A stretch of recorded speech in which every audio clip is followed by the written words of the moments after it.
حتی من جمله د اغینا د هدیت الحکمت مصنف ته مفضل ابن عمر اسیر الدین الابهری رحمه الله دا دی چې دا را پاسېدلو تقریبا چې په شپږمې صدۍ کې دا تېر شوی دی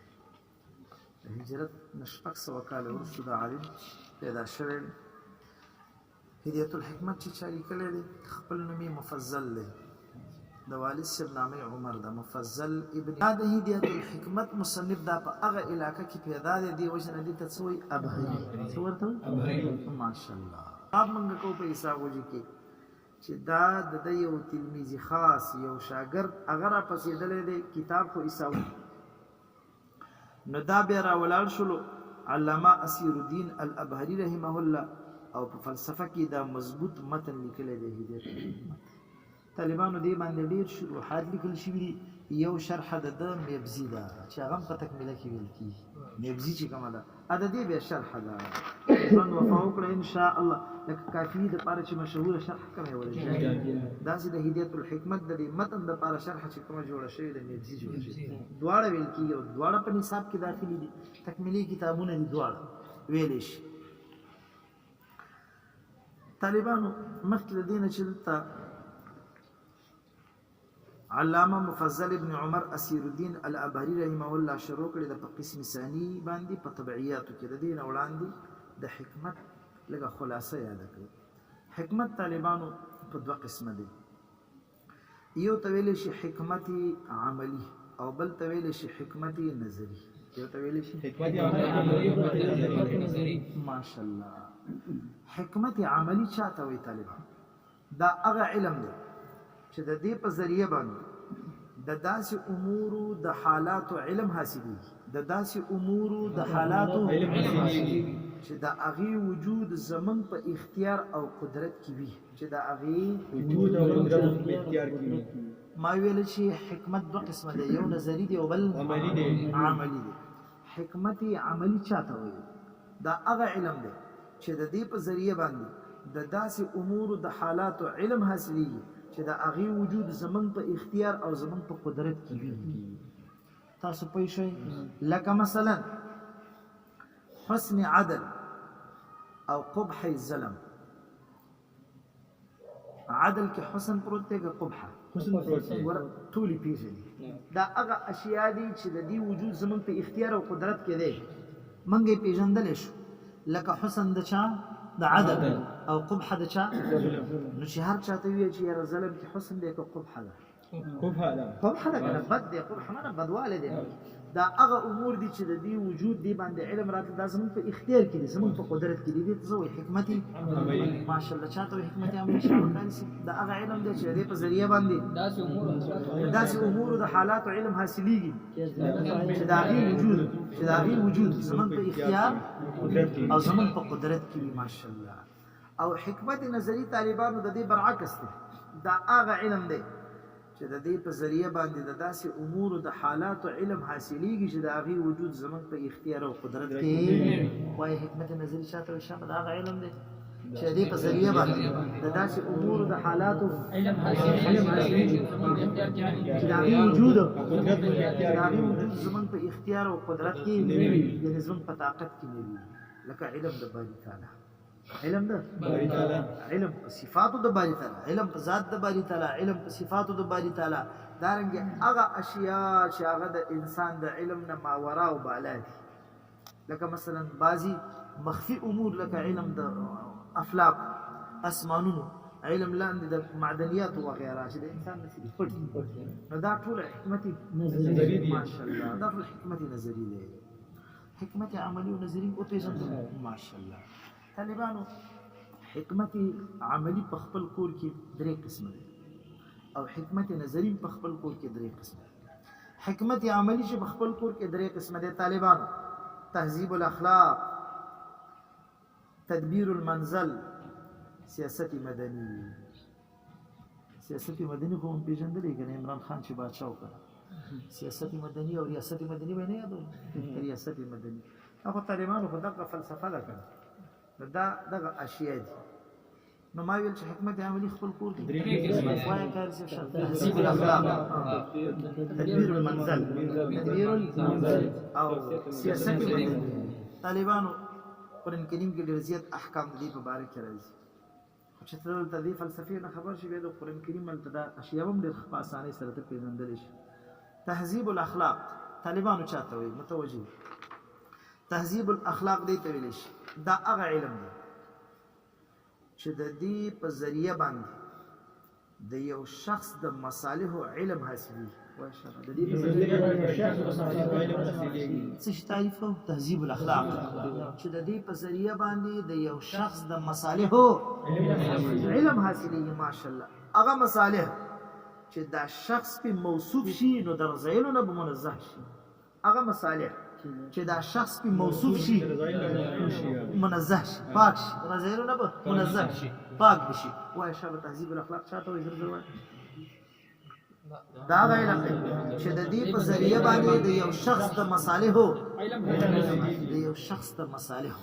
لکه تهذیب الاخلاق دا دی چې فردن شخصا به په هر چا کې راځي که په معاشره کې راغلی وي تهذیب تا کې نه وي نو تا ته څه فایده نشته دا تهذیب الاخلاق دا دی چې هر فرد ورته محتاج دی تهذیب الاخلاق وایي شابه دا هغه علم دی چې د دې په ذریعه باندې د یو شخص د مصالحو ماشاءالله د یو شخص د مصالحو علم حاصلېږي هغه مصالح وایي شابه چې دا شخص په موصوف شي د رذایلو نه به که دا مصالح په دې شخص کې راشي نو دا به په ټولو ښو صفاتو باندې موصوف شي او د رذایلو نه د بېکاره صفاتو نه به څنګه شي منزه او پاک شي انشاءالله وروسته به درته بیا د تهذیب او د اخلاقو معناګانې وروسته درته کوم او درته راشي د تهذیب الاخلاق دا هغه علم دی چې د دې په ذریعه باندې د یو شخص د مصالحو علم حاصلېږي هغه مصالح چې دا شخص ور باندې موصوف شي نو د رذایلو نه به رذایل به ترې ټول ختم شي دویم طالبانو تدبیر المنزل دی دویم څه شی تدبیر المنزل چاته وایي طالبان دا هغه علم دی چې د دې په ذریعه باندې د یو جماعت د مصالحو علم حاصلېږي د دې په ذریعه باندې تدبیر المنزل د علم د دې په ذریعه باندې د یو جماعت د مصالحو هغه جماعت چې مشترک وي په کور او کلي هغه جماعت د تدبیر المنزل نه ګوره د دې اسم نه د تسمیې نه پته لګي چې تدبیر المنزل کې هغه امور دي چې مسلمانان انسانان په یو کور کې په یو کلي کې خپلو کې سره راجمع شوي او دوی کومو اخلاقو ته او کومو امورو ته ضرورت لري هغې ته تدبیر المنزل قرآن کریم دا اشیا ډېر ذکر کوي تفسیرونو کې هلته ویل ته دې آیتونو کې تدبیر المنزل مراد معاشري ژوند په کلي کې تدبیر المنزل چاته وي دا هغه علم دی چې دې په ذریعه باندې د یو جماعت د مصالحو هغه جماعت چې دا مشترک وي په کور او کلي کې مطلب په یو کور کې والدین او ورونه خویندې مکمل مشترک زندگی کې کنه دقه تدبیر المنزل یا مثلا په یو کلي کې لکه مثلا یو خاندان چې ژوند تېروي لکه مطلب چې د ترونه دي ورونه دي او تر زامن دي وغیره په یو کلي کې مشترک ژوند تېروي دا څه دی تدبیر چې مشترک تېروي ژوند دا تدبیر المنزل دریم طالبانو څه شي ماشاءالله سیاست مدني دا هغه علم دی چې د دې په ذریعه باندې د یو جماعت د مصالحو علم حاصلېږي تدبیر المنزل دا دواړه یو شی دی صرف اخره کې فرق دی دا هغه علم دی چې د دې په ذریعه باندې د یو جماعت د مصالحو علم حاصلېږي هغه جماعت چې دا مشترک وي په ملک یا په لوی ښار کې مشترک وي لکه مثلا علم د بادشاه پر رعیت باندې علم د حاکم پر رعیت باندې علم د قاضي پر رعیت باندې د رعیت څه به پیژني حقوق رعیت څه به پیژني حقوق سیاست مدني دی لکه علم د بادشاه د حاکم د قاضي د یو والی په خپل رعیت باندې لاندې د هغې حقوقونه خبرداري او د هغې حقوق پیژندل دې ته ته وایي سیاست مدني ماشاءالله تاسو پوه شئ سیاست مدني شامل دا هغه علم دی چې د دې په ذریعه باندې د یو جماعت د مصالحو علم حاصلېږي هغه جماعت چې دا مشترک وي په چا کې ملک یا په ښار کې د یو بادشاه لاندې چې کوم رعیت وي د قاضي د لاندې د حاکم د لاندې چې کوم رعیت وي هغه علم د حقوقو ورته به حاصل وي چې په د دې رعیت د دې دا حقوق دي د دې دا حقوق دي د دې دا حقوق دي ته وایي سیاستي طالبانو دا څه شی حکمت عملي دا څه دا حکمت عملي کې چې موږ څه ویاله دا ټول هغه دي چې د دې وجود زمونږ په اختیار او طاقت کې وو کنه دا ټول هغه وکنه تهذیب الاخلاق دی ورپسې تدبیر المنزل دی ورپسې سیاست مدني دا ټول هغه اشیاء دي چې د دې وجود زمونږ په اختیار کې دي دویم قسم یې سویل او حکمت نظری ماشاءالله طالبانو حکمت نظری په خپل کور کې درې قسمه دي یو ته ویل شي طالبانو حکمت طبيعيه دویم ته ویل شي حکمت ریاضیه دریم ته ویل شي حکمت الهیه حکمت الهیه وای شاب اول حکمت دویم ریاضیه حکمت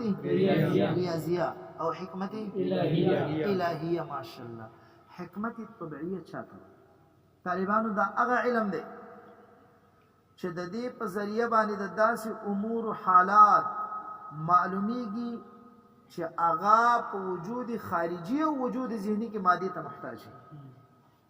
حکمت طبيعيه دا هغه علم دی چې د دې په ذریعہ باندې د دې په ذریعہ باندې د داسې امور او حالات معلومیږي د داسې امور او حالات معلومیږي چې هغه په وجود خارجي او وجود ذهني کې مادي ته محتاج دي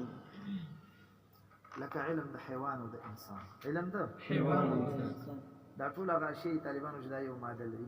ماده به ان شاء الله پیژنې صورت به ان شاء الله پیژنې جزء لا يتجزا به ان شاء الله پیژنې دا روان دي په دې کې بعضی د اصطلاحات دي که اوس تاسو دماغ باندې لږ بد لګیږي تاسو سره ناشنای نشئ پروانه کې خیر دي کې را روان دي ښا دا اشیاء را روان دي